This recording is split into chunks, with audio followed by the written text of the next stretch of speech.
tahun 1965, komunis Indonesia berhasil mengadakan pemberontakan gerakan GSPKI yang biasanya diperingati pada tanggal 30 September tahun 1965, dan mereka berhasil mengatasi masalah tersebut. Menyadari akan hal tersebut, maka mereka memikirkan unsur-unsur apa yang harus ada di dalam diri mereka dan hal apa saja yang harus digunakan bangsa dan negara Indonesia untuk menghadapi dan mengatasi segala ancaman dan tantangan yang sedang terjadi. Maka dari itu, untuk menghadapi segala macam ancaman dan tantangan, kita harus mewujudkan suatu bentuk ketahanan bangsa yang dimanifestasikan dalam bentuk perisai atau tameng. Kekuatan tersebut dapat kita gunakan untuk mempertahankan keamanan bangsa dan negara kita, yang terdiri dari beberapa unsur, yaitu yang pertama ideologi. Yang kita ketahui bahwa ideologi adalah kumpulan gagasan-gagasan, ide-ide, dan keyakinan-keyakinan yang menyeluruh. Jadi, ketika kita sedang menghadapi segala macam ancaman, gangguan, dan tantangan, kita harus memiliki ide dan gagasan dengan keyakinan yang sungguh dan penuh. Yang kedua yaitu ekonomi, yang ketiga yaitu sosial budaya. Jadi itulah beberapa unsur yang dapat kita gunakan untuk menghadapi segala macam tantangan dan ancaman. Di tahun 1969 lahirlah ketahanan nasional.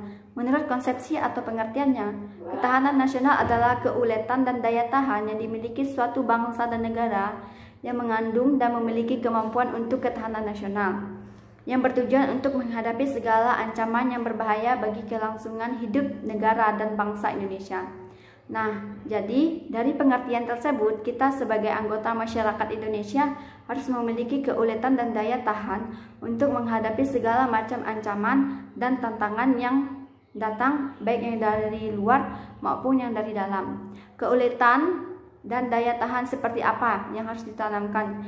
Yaitu seperti kita tidak boleh saling menjelekkan atau saling menjatuhkan satu sama yang lainnya.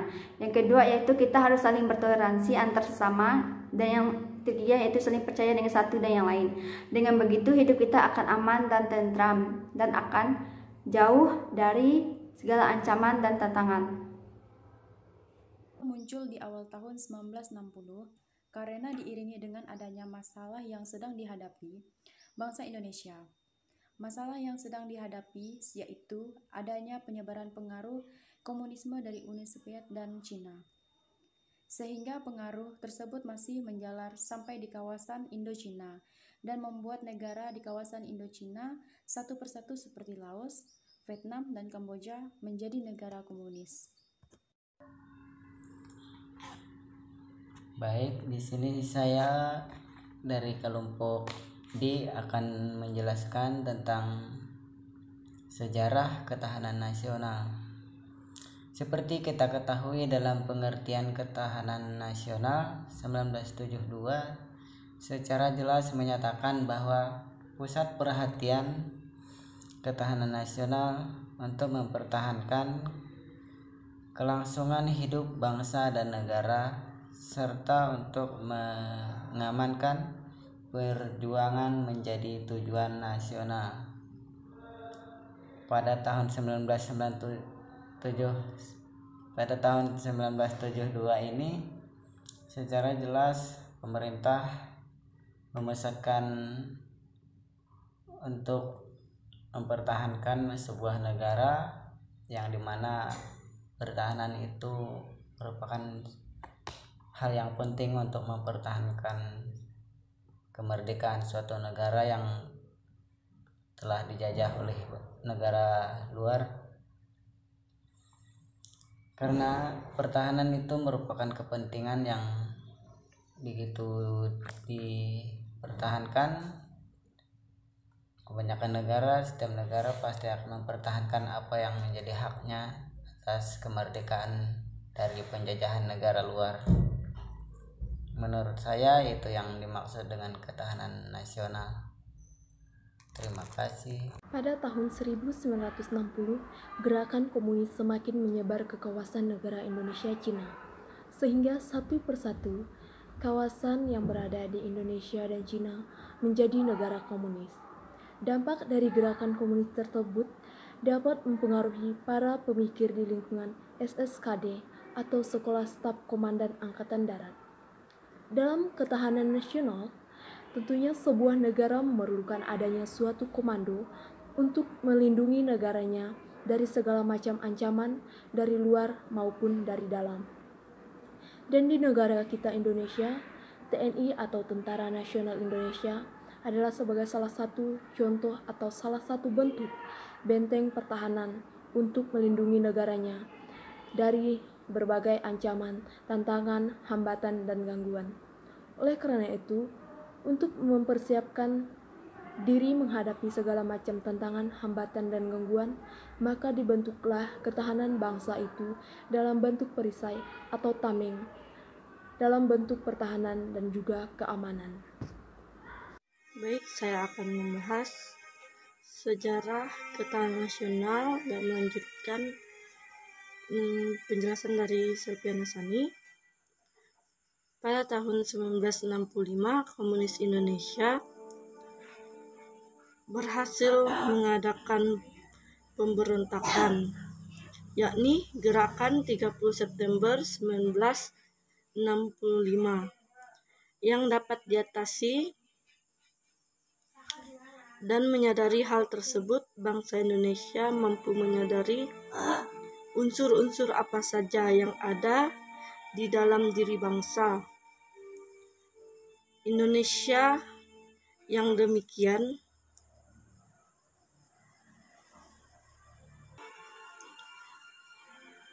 memiliki masa depan yang terjamin.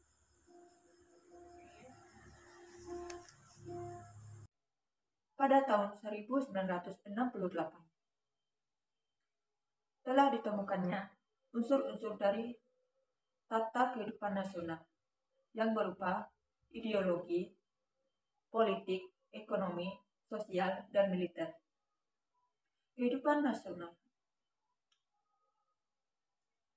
nasional yang berupa ideologi adalah cara pandang suatu bangsa dalam menyelenggarakan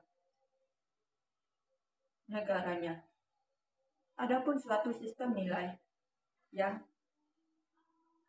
pada dasarnya menjadi cita-cita dan nilai instrumental.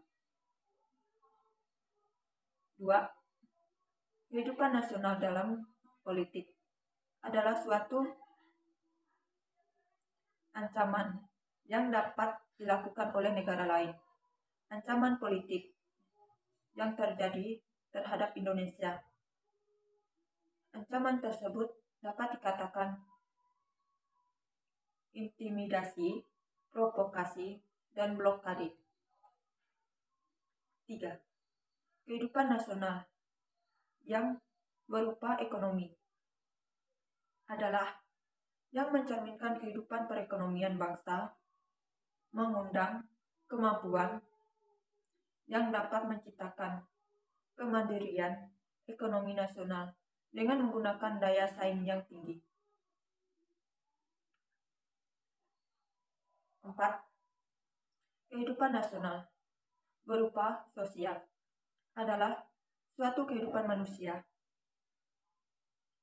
dalam masyarakat yang tidak mudah menentukan pola hidup masyarakat dalam menghadapi dan mengatasi segala tantangan, ancaman, hambatan, serta gagasan, baik datang dari luar dan dalam, yang secara langsung atau tidak langsung. Yang keenam,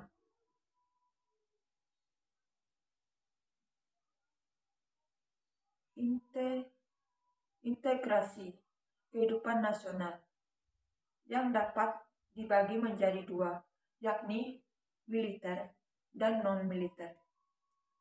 Militer adalah suatu bentuk ancaman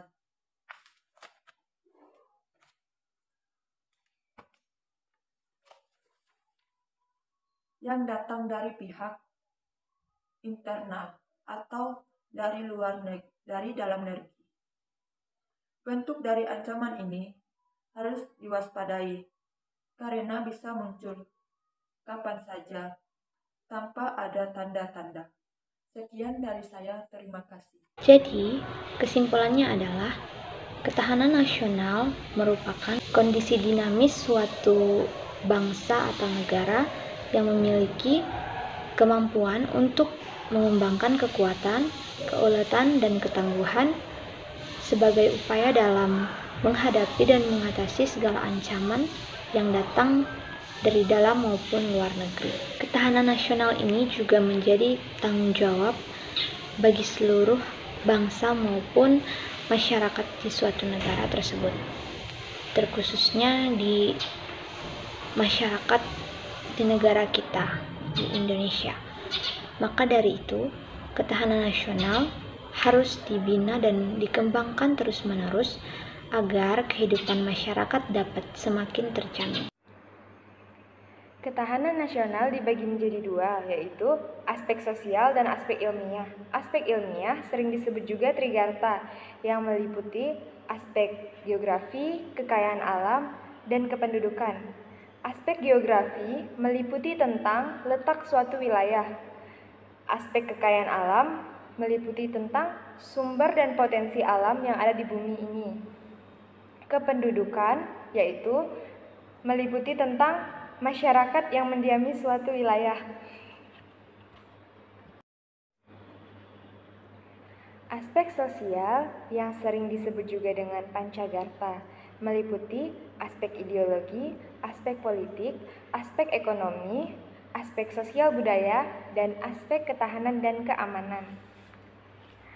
Aspek ideologi merupakan pengetahuan dasar atau cita-cita. Ideologi merupakan konsep yang mendalam mengenai kehidupan yang dicita-citakan, serta yang diperjuangkan dalam kehidupan nyata. Aspek politik adalah asas, haluan, atau kebijaksanaan yang digunakan untuk mencapai tujuan dan kekuasaan. Aspek sosial budaya diartikan sebagai kondisi dinamik budaya bangsa yang berisi ketekunan bangsa untuk mengembangkan kekuatan nasional dalam menghadapi dan mengatasi ancaman, tantangan, halangan, dan gangguan.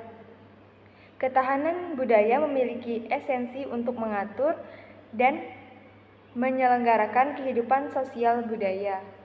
Aspek ekonomi, kegiatan ekonomi, yaitu kegiatan pemerintah dan masyarakat dalam mengelola faktor produksi dan distribusi barang dan jasa untuk kesejahteraan rakyat. Aspek pertahanan dan keamanan. Pertahanan dan keamanan adalah ketangguhan yang mengandung kemampuan mengembangkan kekuatan nasional dalam menghadapi dan mengatasi ATGH yang dapat membahayakan identitas, integritas, dan kelangsungan hidup bangsa berdasarkan Pancasila dan Undang-Undang Dasar 1945.